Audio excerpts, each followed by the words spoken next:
Let me tell you one of the reasons why some fathers lose contact with their biological children, especially after separation and divorce, which is around this issue of identity loss.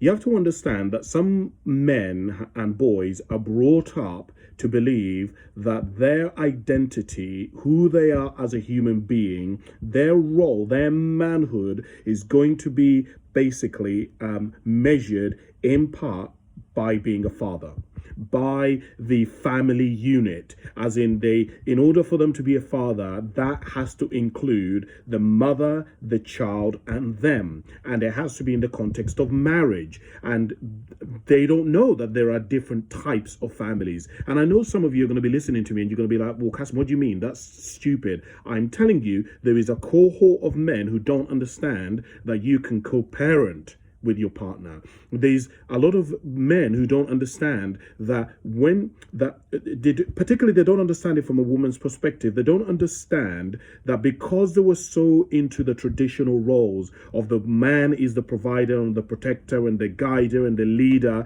and the woman stays at home and she looks after the kids and the teaching and all of that sort of stuff.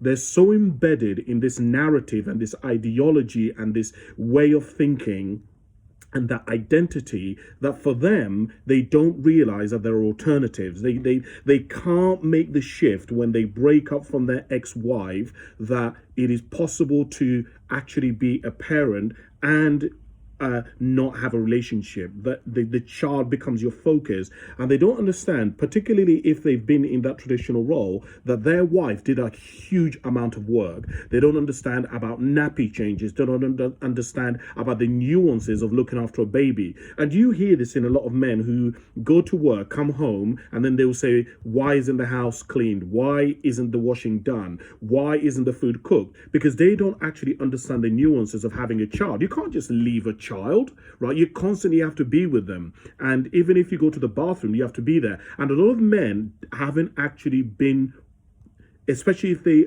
have that old traditional mentality, they haven't realized the practicalities and the nuances of raising a child. And so this identity, they go through this identity issue. Let me read this to you. For some men, being a father is deeply tied to being part of a family unit. When the romantic relationship ends, they feel stripped of this identity, not knowing how to exist as a father outside of that structure. In other words, they say, if I'm not her partner, who am I to the child? It sounds silly, but a lot of men feel like this. They can't separate the two, and that's why they end up not seeing their children.